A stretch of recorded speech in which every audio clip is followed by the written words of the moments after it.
All right, so let's get into this main event segment here where TYT, maybe they don't know, Nick, that they're talking to a neocons, but let's listen. Joining us now is Matt Duss, former foreign policy advisor to Senator Bernie Sanders, who recently co-authored a fantastic piece in the New Republic titled A Better Biden Doctrine.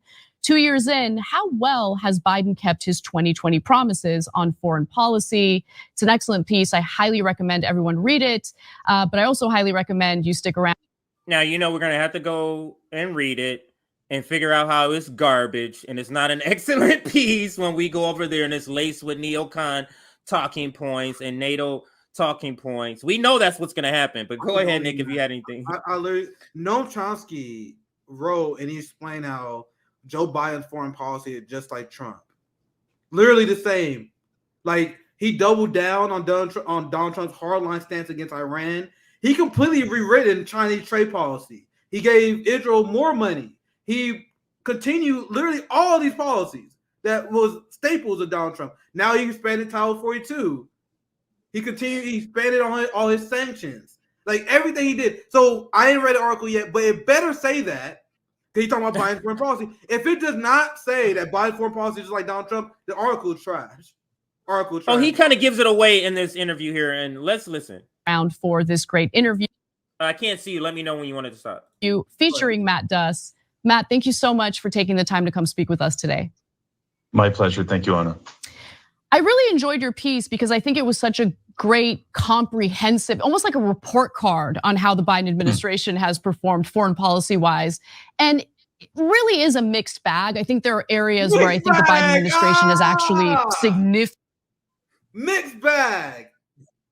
You can keep playing that Significantly improved upon what we experienced under Obama's administration. But there are some weak spots. So before I get to the weak spots, before we even get to Ukraine and all of that, there's some spots, just some little spots. I explained before, nigga, Joe Biden's foreign policy is what makes him one of the worst presidents ever, because that is what he controls. Everything he did, all his campaign promises, foreign policy wise, he has broken. He has broken all of them. I'm already getting triggered. This is crazy. Let's keep playing. This is unbelievable. I do want to just kind of ask you, where do you think Biden has actually done well and improved from the Obama era? Why is that your question? Right, and I think why is that your question? You can ask this guy anything, but look at TYT. Their question is, tell me how Democrats are good, sir. That's the lead. That's the lead. Remember how we explained these content creators? CJ, these content creators know people listen to the first few minutes. Most people, that's what they do. So what you lead with? Tell me why Joe Biden's good. Tell our audience why we should continue to like Democrats. Let's continue. Oh, Jesus, fuck. The approach that my co-author Stephen Wertheim and I took here was... Oh, man. Now, that is a softball question she gave him, but even that softball question, listen to what he says here. I forgot about this. I thought this was later in the conversation, but listen to his answer to that, even that softball question. Co-author Stephen Wertheim and I took here was to not talk about what do we think the ideal, not to measure the Biden administration and against what we think would be kind of the progressive ideal. It was to hold them to commitments and goals that they themselves. Bruh. You heard him say that? Bruh. So I have no word. That's so the threshold of analysis is not based on your beliefs in progressive thought policy. No. It's based on what the imperialist told you he's gonna do, whether he followed through on that.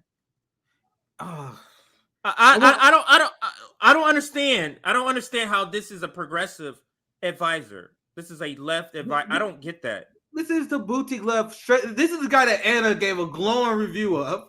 You see their priorities of the white left? Oh, we don't need a progressive foreign policy. We just need you guys to do a little better like you said you would. To do a little better like you said. Because they don't care about the consequences of Biden's foreign policy. Like, this is deeply offensive. They essentially saying, "Oh yeah, Biden is exactly what Trump did," but he's marking this as a highlight. Let's continue. I already know I'm gonna have a lot more to say, so I'm gonna just keep it going. Yeah, this is laid out on the campaign trail in the Democratic Party platform in 2020, and see how all that's going. And I think one of the things that is really significant, and we mentioned this in the piece, is first of all, there has been a break from the era of neoliberalism. I think if you look at Biden's speech to Congress back, I think it was April 2021. His speech. He quoted his speech. He said this is the end of the era of neoliberalism because of Biden's speech. That's what he just said. Because of the words he said, neoliberalism is dead. But despite the fact that weapon defense contractors are making record profits because of Biden's war, because his unhinged foreign policy. He ended the war in Iraq, pulled out the troops, but he increased the military budget. How is this not neoliberalism? Of course, wow. Anna, when he's done with his answer, Anna's going to say, "Excuse me, Matt. I don't know what you're talking about." Of course she's going to do that, but let's see if she actually does that. Really a remarkable speech, because it essentially said, the old Washington consensus is over. The American government, the US government will now be spending money to take care of the American people. We're going to be investing in our communities. The old idea that you just cut taxes and that promotes. Wait, does he not know they just sent $100 billion to Ukraine? Does he not know that happened? I don't know if I misheard it. Is he being sarcastic? I'm literally asking. He is not being sarcastic, Nick. I will rewind it, Nick. Please play that. He is being serious. He is being serious. I'm literally in shock over what I just heard. This is shocking. Let me a little bit more. I'll rewind it back. Here we go. It's really a remarkable speech, because it essentially said, the old Washington consensus is over. The American government, the US government will now be spending money to take care of the American people. We're going to be investing in our communities. The old idea that you just cut taxes and that promotes growth and everyone benefits. Like, a lot of these old economic arguments are over. And I think that's really important, because that's a shift that we did not see from Obama. A lot of the old economic logic, both domestically and like, the reason why I wanted to hear more, because I was thinking, he said those things, but he didn't do it. You know what I mean? Biden gave a speech where he said he's gonna focus more on the American people instead of investing in wars, but he didn't actually do that. I was expecting that turnaround. He never gives it. His argument, after responding to Anna, begging him to tell him something good about Democrats. Man, the first question was, Anna was like, "Come on, tell me something good about Biden. Whisper sweet nothings in my ear about the Democrat Party." And his response is a speech that lying Joe Biden gave. This is worse than I could possibly imagine. She said, "I'm literally I cannot believe this. This was Bernie Sanders' foreign policy advisor." This is worse than possibly I imagined. No, I can't even believe this. It's unbelievable. Oh man, let's listen. Let's see how low they sink. Globally sort of held under Obama. And so I think that is kind of one of the key underpinnings of the Biden administration's approach, is, whether it comes to trade, whether it comes to, with the CHIPS Act or the IRA. A few other things I would mention. There's, at least, go ahead. Sorry to interrupt you, but I don't know if it's a provocative question. Oh, she's gonna say, "What the hell are you talking about, sir? All of this is wrong." Because she said it's a provocative question, right? Provocative. Let's see what her provocative question is. She puts back here. In response to what you just said. We like those. Yes. But I am curious, I've heard Senator Sanders say on multiple occasions that he's genuinely friends with Biden. I'm wondering how much of an influence Senator Sanders has had on President Biden on the issue of neoliberalism. Oh my God. Nick, I almost want to just say, let's call this, because I didn't get this far. She is saying some outrageous stuff. So what I typically do, I'll watch a few minutes in the beginning, I'll watch a few minutes at the end, and then I leave the chunk for the surprise. I can't believe she interrupted him to say because so she's buying it. So she's buying what Matt is saying, that neoliberalism is gone.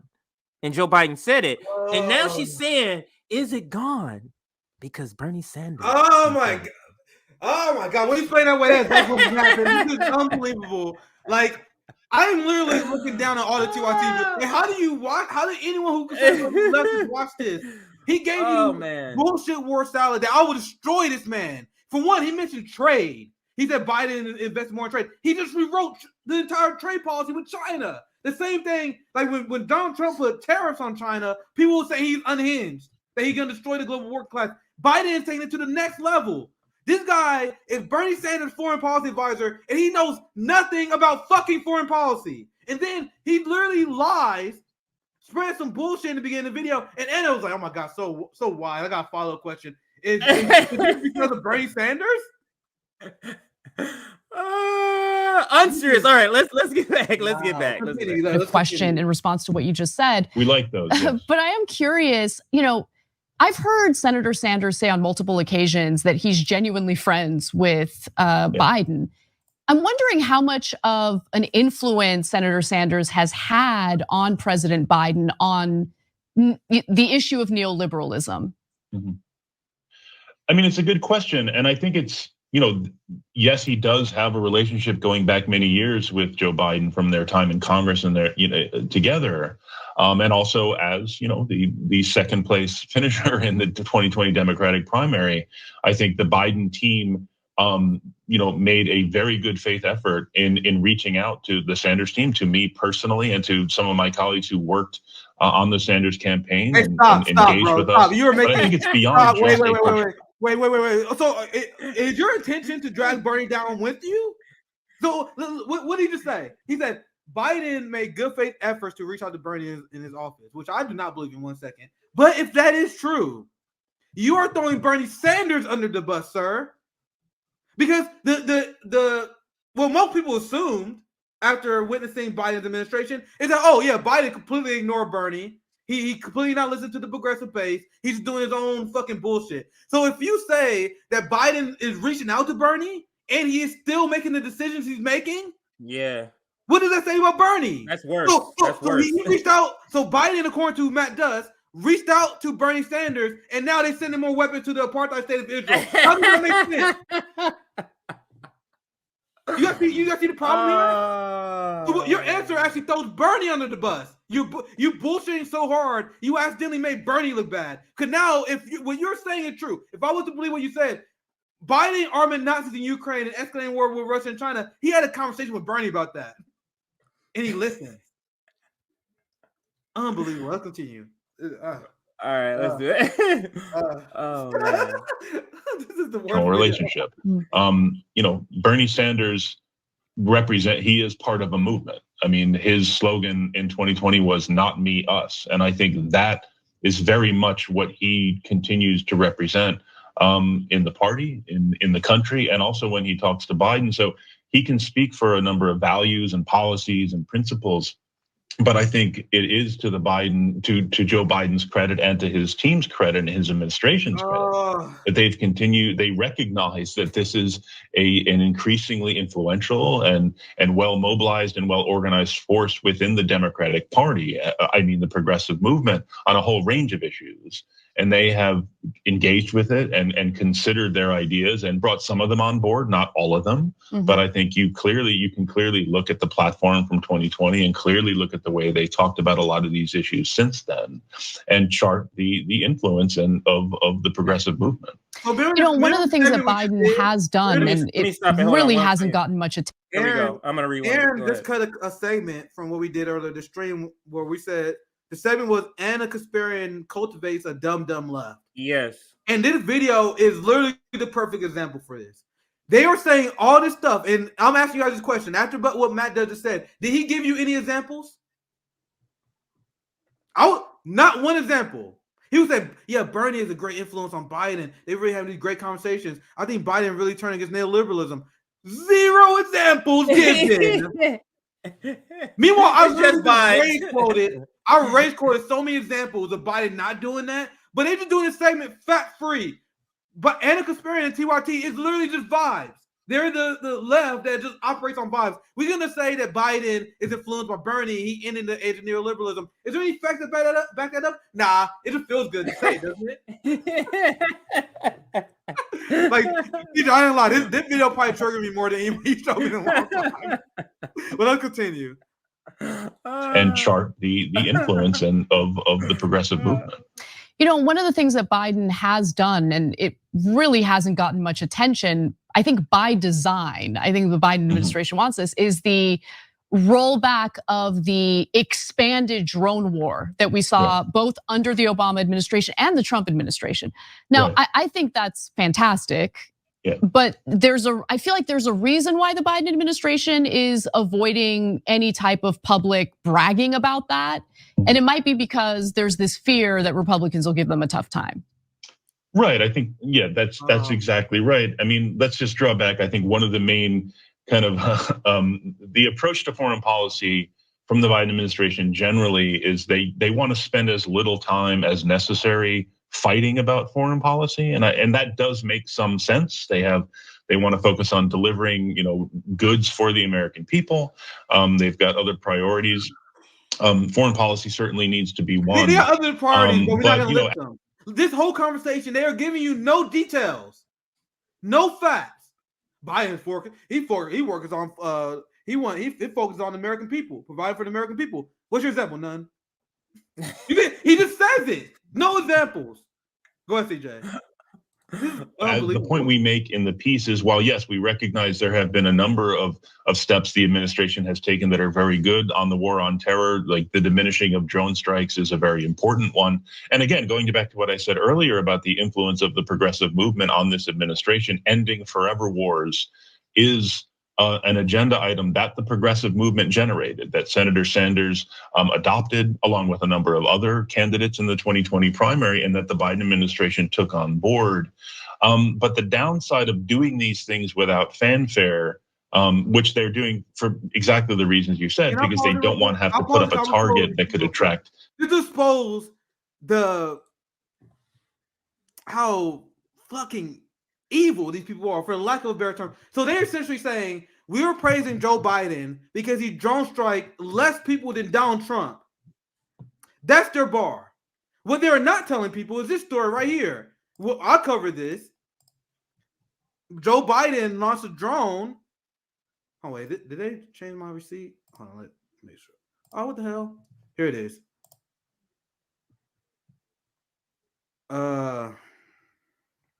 When you click on it, it takes you somewhere else. It said today marks the 1-year anniversary of the U.S. drone strike in Kabul, Afghanistan, that killed an aid worker and his family. Joe Biden was launching drone attacks in Afghanistan, one that killed someone's entire family. But they apply lesser to evilism, despite that Biden has killed people with drone strikes, which I think this is an impeachable offense if you're really anti-imperialist. But instead of acknowledging and calling out Biden for the people he has killed with a drone strike, they said, well, Biden rolled back drone strike compared to Donald Trump, which is true. But what the fucking point of bringing this lesser to evil bullshit when he drone strike and killed an entire family? You see how they have no value? There's no value given to people's lives? Oh yeah, we should praise Joe Biden because he's drone striking people slightly less than Donald Trump. Unbelievable. So let's see now you heard, I mean, as if that video wasn't bad. Like, you thinking like, oh, well, he said some good things. Let me see what's the bad stuff. He says even worse stuff in this. And I mean, I'm just going to play a couple of snippets, 2 sections where he speaks. I might have to go back and watch that video later because I'm very interested in seeing. No, I'm going to go. No, I want to play this and then I'm going to go. Then I'm going to go back to that video to prove the point that I'm trying to make. I'm wondering, do you know they talk about Ukraine and yes, Matt Duss? That's why I want to get this Ukraine part in so you can hear what he says in Ukraine and the other. So yes, you blew my surprise, but my bad. No, you'll still be surprised by what he says. So let's listen to this other video. I'm just gonna play maybe 2 minutes in one section and then another section, just so we can get what he says about the Ukraine, and then we're gonna go back to the video so we can hear what he says on there about Ukraine. I'd like to bring in Matt Duss on this issue. Matt, as a foreign policy advisor to Bernie Sanders, famously an advocate for peace, not war. What is your perspective on the how this war can end, and also the issue of how it began? Right. I mean, well, thank you for having me, first of all. I would say the easiest way for this war to end would be for Vladimir Putin to end his invasion and withdraw Russian troops from Ukrainian territory. As far as how this war began, I mean, there's certainly a lot of things we could bring in to describe, the deteriorating U.S.-Russia relationship over the past decades and longer. But just to focus on this issue of NATO, which was brought up just earlier, certainly Vladimir Putin has brought up the concern about NATO. This is not something just he. And I didn't bring this point up last time. We did this segment before. Why is he? Because the other guy he's debating, the CIA analyst, he says a lot of stuff, but why does Matt zero in on the point about NATO? I need to get this clear about NATO for everybody, your audience watching. Like he zero ins on that particular point. And let's listen what he says. Why does he zero in on the NATO point? He has brought up, other Russian officials have brought it up in the past. I think it's fair to say that some of the steps that were taken with regard to NATO could have been done differently. But this idea that Vladimir Putin has to wage this war because he sees an existential threat from NATO, I think has just been completely discredited by events. Let's remember, Finland and Sweden announced their decision to join NATO some months ago. Finland shares an 800-mile border with Russia. The response from the Russian government was basically, no big deal. He's lying, sir. He's lying. And he is not the first person I've seen bring this up. I've seen this talking point said all the time. People keep saying, and I'll see if I can dig this sheet. I already did a ton of reporting on this, where they say, well, they said that Finland and Sweden joined NATO. They said join NATO on the border is a red line, but they allow Sweden to do that. Why? That is false. This is one of those situations where NATO in the West called the bluff of Russia. I covered this story a while ago. Before Sweden and Finland was invited to NATO, Russia said, you absolutely cannot do this. If you guys do this, we're going to put a nuclear option on the table. Like we're serious. Do not invite Sweden and Finland to NATO or we will respond. And just like the United States and Taiwan and China, the United States called their bluff. So Russia said we were willing to go to nuclear war, global war because of Finland and Sweden. That was a bluff. The West called it out, and then they was like, fuck. Russia was like, fuck. Just like China. They're like, these people are crazy. These people are crazy. So they backed off of it. They're like, shit, we don't want to go nuclear war. We were just saying that just so they wouldn't do it. But they did it anyway. Because the United States think they can win a nuclear war. So Russia backed down. So the point he's making is that, they don't really care about NATO on the border. They did. They already conceded to the West. But the West keep pushing. They keep pushing for more. Why do you guys think Russia is going to war? Because no matter how much Russia gives, they keep taking. So he just flat out lies there. But let's continue the video. I'm going to see if I find it. Yeah. It was a while ago. Was really contributing to the sense of existential threat here. We might have seen a bit of a different response to Finland joining NATO. I just want to show you guys, since we're still on the thought, this is what I covered this last year. And everyone keep lying about this. This is why I really want to show you guys this. This is last April. A few weeks at the beginning of the conflict, right? Russia warns Finland, Sweden against NATO, raises nuclear threat. So Matt Duss said if they were really threatened by NATO, why they didn't do anything about Finland and Sweden? That's a fucking lie. The West called their bluff. Russia was bluffing the same way China was bluffing regarding Nancy Pelosi going to Taiwan. But China and Russia and Iran as well, I'll throw them in the mix, they are forced to be the grown-ups in the room. So instead of throwing a tantrum and destroying the global working class and creating nuclear war, they're like, fuck, I guess we're going to turn full pussy and we're going to back down from this threat. So they back down from this threat. And now people like Matt Duss is saying, oh, well, if NATO was a big deal, why didn't do anything about Finland and Sweden? This is a psychopathic thing to say. That's psychopathic. Let's continue the video. I tried to. But he's proven wrong right in the same segment. So let's listen. And I'd like to ask you, Matt, in terms of that, though, clearly there is a far different relationship between Ukraine and Russia than there is between Finland and Russia. Clearly, Russia historically sees Ukraine as the entry point to previous invasions and attack on its country, whether it's Napoleon in the 19th century or Hitler and the Nazis in the 20th century. Your sense. You remember when Kasparian and this guy were having a conversation and there was no facts? This guy you're talking to, I remember when we covered it, I was like, yeah, I'm actually impressed with his follow-up questions, because then he brought up some facts that Matt Duss was trying to lie about omission, and Matt Duss said, no, yeah, that's true. That's true.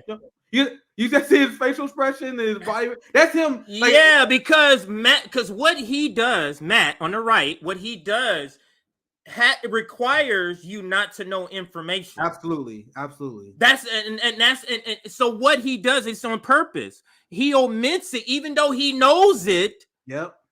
Because he's trying to get you to go to a particular point. But when you engage with somebody that understands it, and people engage with you, Nick, and you bring up a point, it's like, oh yeah, I did know that. I was going to keep it out because I didn't want to sway the audience against my point. But now that you're bringing it up, I got to go ahead and acknowledge it. Yes. And that's what happens to this guy right here.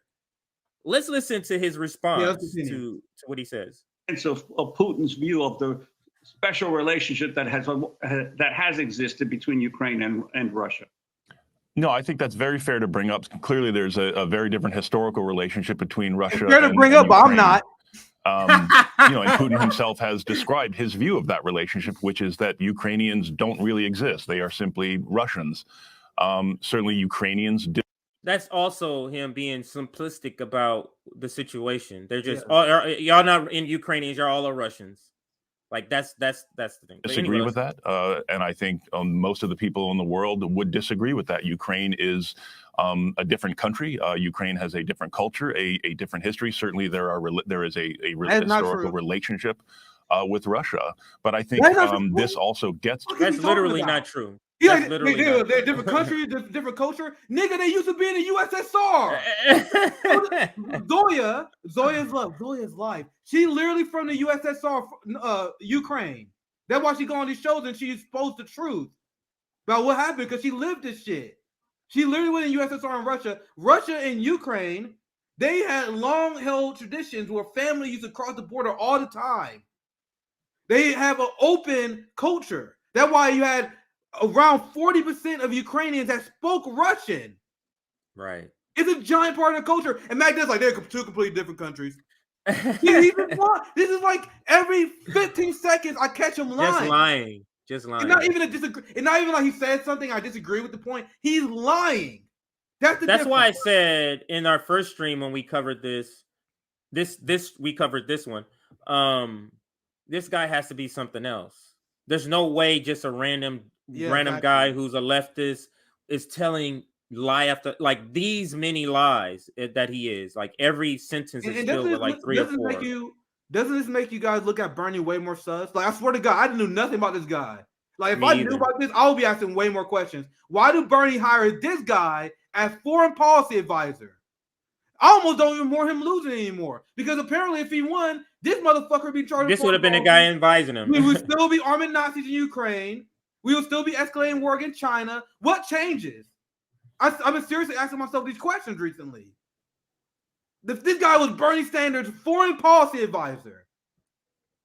Unbelievable. I feel sick. Because I support that campaign, knowing that this guy was foreign policy advisor. But let's continue, CJ. Yeah, let me fast forward it to the second point he makes here, just for the sake of time, and then we're going to come back to the TYT video. I'd like to ask Matt and possibly Ray also to respond to Europe is suffering much more as a result of the continuation of this war, both in terms of its having to redirect its energy sources. So this is the Ukraine part, and then we're going to go back to the other ones for the Ukraine part. Much higher inflation than exists here in the United States right now. And there are some who view that Europe was dragged into this more by the United States in terms of the way it approached Russia and Putin in terms of Ukraine. Your response to that, and to whether there are differences between how Europe sees this war and the United States? I mean, I think there initially were. I mean, I think we saw the reports that European leaders were actually quite skeptical, as publicly were Ukrainian leaders, of the prospect of a Russian invasion. The United States continued to say that the intelligence showed that Russia was preparing for an invasion, that the pieces were being moved into place for this invasion, and they turned out to be right. Mr. McGovern earlier brought up the Iraq War WMD's debacle, and I think certainly the Biden administration is quite aware of that record, and I think they have been very, very careful in the importance of rebuilding U.S. credibility when it comes to making these kinds of claims. And I think, to their credit, the claims, the intelligence that they have made public all along the way has been affirmed repeatedly. Now, with regard to the European position, I think there were a lot of European countries, particularly Germany, that had a vision of much cooperation with Vladimir Putin, certainly on the issue of energy. But I think European leaders, based on observing Putin's own behavior, have come around to the U.S. view that of the threat that Putin poses, and what this invasion of Ukraine could really mean, not just for Europe but for the world. Certainly, they are the ones who are facing much more immediate difficulty with regard to energy and food insecurity. The global South, as Amy mentioned early on, with regard to the agreement over grain export. This is a really good deal that's happening, because certainly countries in the global South are bearing the brunt of this global food crisis as well. But just one last point here, with Mr. McGovern brought up John Mearsheimer's comment about this war being the U.S.'s fault. I know John Mearsheimer. He is not, however, the Pope. He has a view. I think there are many eminent scholars who know Russia much better than John Mearsheimer does, who have a very different view of how we got here. So again, I think those views should be taken into account, and I would point people once again to what Vladimir Putin himself has said is the reason for this invasion, repeatedly, both in the written word and in speeches, and that in part is to reestablish what he believes to be Russia's historical rights, Russia's historical control of what he believes to be a kind of Russian imperium. So that's not to say that diplomacy isn't necessary. Diplomacy is necessary. I believe there is diplomacy ongoing right now, perhaps not at the high level that some would like to see. But we know that the U.S. Defense Secretary Austin has a line open with Russian Defense Minister Shoigu. They have talked multiple times. There's also contacts and talks going on at lower levels. And I think these are the kinds of things that could lead to greater talks at higher levels at some time down the future. But I think the disagreement is when does that time come? When is it most appropriate? So since this guy like to quote Putin, I'll be quicker. We can finish the segment soon. Since this guy like to quote Putin, why doesn't he quote Putin when he says he would end this war if they promise not to expand NATO to Ukraine? If they go back to he said it very early on in the war. I could literally do a whole stream break down every single lie he says here. Like almost every other sentence, CJ, he is a lie in some way. But just for the second time, I got picked ones out with the book. Like, everything he says is either a lie or half true. He quotes Putin, but Putin been very open in the beginning of this war. Things have changed. Putin said after the West and NATO resistance, after them killing so many Eastern Ukrainians, that you guys have to acknowledge Russian new territory or this war not going to end. That was not always their position. Their position was like, if you just go stop expanding NATO, implement MITS, and have Donbass be independent, not part of Russia, independent. This is what his early ask was. The Met does bring that up. Nope. No, he brings up a lie where he said Putin said he invaded because he wanted to bring back the USSR and have Ukraine become part of Russia. You got to know in the beginning of this war, Putin said that he's okay with Zelensky remaining president. That's off the table now. Putin said that. He said that's way off the table now. But in the very beginning, he was like, yeah, Zelensky can even be president as long as he comes to agree with us here. So I'll end it there because I'll literally spend all day breaking down. Because he just made up so much stuff. Everything, like everything he said is just made up. Like that's the best way to put it. But go ahead, CJ. So back to the Anna interview. Now they're about to talk a little bit more about Ukraine here. Attacks from right-wing demagogues in all the usual ways we know is, if you want to really change the consensus, if you want to create a new and issue that. Sorry. Absolutely. That's such a good point. I want to move on to Ukraine because this is an issue that, I'm trying to figure out where I stand because she's trying to figure it out. Was 100%. This was no theory. This was no intellectual prowess does to you. She's trying to figure out where she should land on the issue of funding Nazis in Ukraine. Apparently it's a toss-up. Supporting NATO is a toss-up to her. It's a toss-up. So go ahead, continue. Wow. All right. Oh, here we go. Right here. % behind helping Ukraine defend itself, especially since the United States had made security commitments to Ukraine after Ukraine had given up its nuclear weapons in the 1990s. But now I'm starting to feel a little uneasy with how much military aid. Just uneasy. Because she has this CIA plant in front of her, she has to go, it's uneasy. Not the fuck like we need to stop funding this. That's what she's doing. She's softening her language. So that tells me she knows a little bit who this guy is. She ain't being fooled. She knows that she knows what she's doing. And what does that even mean? You hear Kyle Kalinske say this as well. I feel uneasy about the military spending now. What do you mean now? What was the number amount that how you started looking at it sideways, Anna? Remember when Kyle was like, yeah, I would stop at 60 billion. Yeah. So you're okay with funding and sending weapons to Nazis in the tunes of billions, but then once you get to 60 billion, once you get to 61 billion, like, man, I don't know, man, I'm done with this. You gotta understand that worth for Ukrainians. And I would love to see other opinions on this, but from where I come from, you should be either all in or out. So if you are like one of the people like Kyle Anna that says we need to only send 60 billion, what happens when that 60 billion is all up? Then Russia steamrolls you guys. Then all the lives you guys spent was for what? You guys see what I mean? Either you advocate for peace or you advocate for war. This half foot in, half foot out makes no sense. So what they're saying is they want Ukrainians to die. They want this conflict to go on. They want the global south to starve until they get 60 billion. And then Russia can win. So you send all these weapons to Nazis and then Russia's going to win anyway. So what's the logic in that, Anna?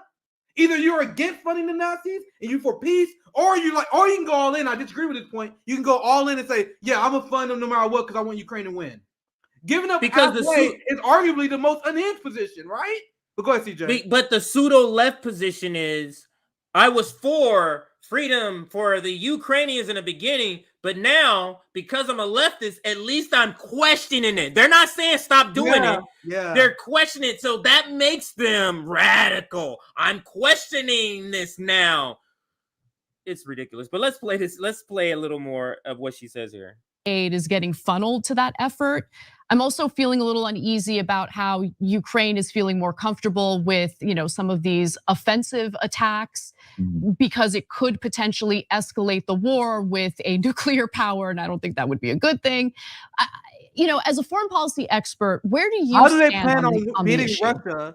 This is I think I'll let the video play. My question is, how do they plan on beating Russia without escalating?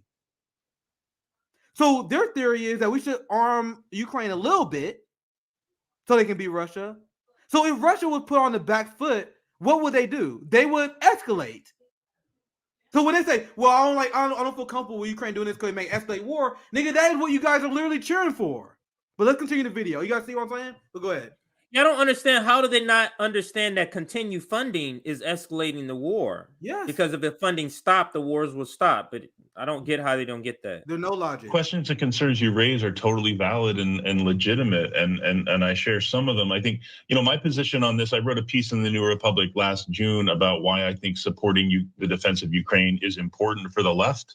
I got some agreement. I got some disagreement on that. But again, I appreciate all of it because I do think this is a really important kind of, discussion about principles to have for the left to have. My own view is, I think the Biden administration has set out 3 really important, goals in what they want to achieve in supporting Ukraine. One is not to be drawn into a U.S.-Russia war or a NATO-Russia war. Oh, that already happened, baby. It's already happened. I was just about to say that. I was just about to say that's too late. That's too late. So he's still trying to give the narrative that U.S. and Russia hasn't been doing this whole time. Like he's trying to still try to paint that picture, and she knows it, and she's participating in it, which is telling. U.S. troops. President Biden took U.S. troops off the table very early on, quite rightly. The second is to assist Ukraine in defending its own territorial sovereignty. The third is to create a strategic defeat for Russia because of its invasion of another sovereign state. I think people can have really legitimate questions about, okay, how does this end? I have those questions myself. I think the administration's case, as they have said various times in public, is they want to continue to support Ukraine in retaking territory, but also to put Ukraine in the best possible position for negotiations when those negotiations become possible. And Why did they put this banner up here? The case for peace negotiations in Russia. You see the PSYOP on the screen? They're not talking about no peace negotiations, but this is to give the appearance that they are a left channel. Yep. Look at the banner. The banner literally is not talking about peace. I mean, the conversation is literally not even talking about peace. Get it? Never knew this guy was behind Bernie. I would have never supported Bernie, knowing this is the type of advice he was receiving. Neo claptrap. Among those who believe that we need to continue to seek, options for a diplomatic resolution to this. But, as I see it, there is no evidence as yet that Vladimir Putin is interested in that option. He is, as far as I can see, is Vladimir Putin is not interested in this option. When we showed the Swiss intelligence officer that was getting interviewed by Aaron Mate, and he clearly was like, yes, in February, and we know when the war started. In February, there was a peace deal on the table. Yep. And somebody from the UK came in and said, "Oh, nigga, you better move that shit out the way." Yeah, I think that was Boris Johnson. Doing no peace. Yeah, that was it. I forget who, because they switched leaders. Yes. Yeah, you're on point. So, but he's trying to pretend. But go ahead, Nick. Yeah, and there was also rumors that Zelensky was pursuing peace around the summertime as well. And then the United States and Biden shut that down. So once again, Matt, like I have nothing really else to say other than this guy literally just go out there and lie on behalf of the empire and clearly the Biden administration. Throughout this interview and last one, they keep saying, according to the Biden administration, according to Bernie and Biden, they made a good decision. I agree, that was the right decision the Biden administration made. Yeah. That's what he keeps saying. You guys think he legitimate? Like after hearing him say the Biden administration this, Biden administration that, this guy is 100% a shill. He'll do propaganda for the Biden administration. But TYT invites him on as a neutral foreign policy advisor. Yeah, with no pushback. To teach our left audience. Teach our left audience. Let's get all of you caught up on Ukraine with this expert. Is interested in continuing to prosecute this war, but still. I think we should continue to look for those options and those opportunities. I think the Biden administration is looking for those opportunities. He says the Biden administration is looking for peace. That's what he said. They're not. So he's coming on here, and we can end it here. It's a few seconds. I'll let it play a little more. 15 more seconds. Outreach from the administration and contacts and conversations at various levels between the U.S. and Russia, between the U.S. Secretary of Defense and the Russian Defense Minister. Late last year, we saw the public. It was publicized that National Security Advisor Jake Sullivan had been in contact with close advisors to Putin to identify any possible opportunity to end this. But again, to repeat myself, I think as yet, Putin doesn't seem to be interested in that.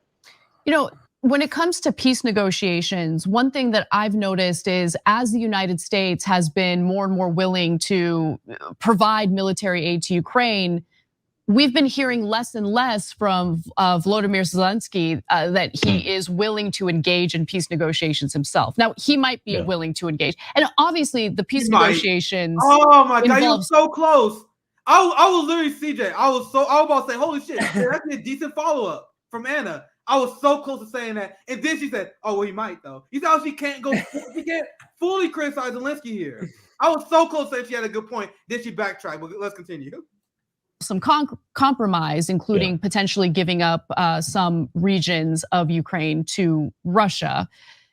Do you at all feel that you see his face change in that? Yep. You see his face change like, no, NATO does not like that. Regions of Ukraine to Russia. Now, the Ukrainian people voted for those territories via referendum. That multiple election observers found that was 100% clean, no evidence of wrongdoing. The people in those areas wanted to be Russian.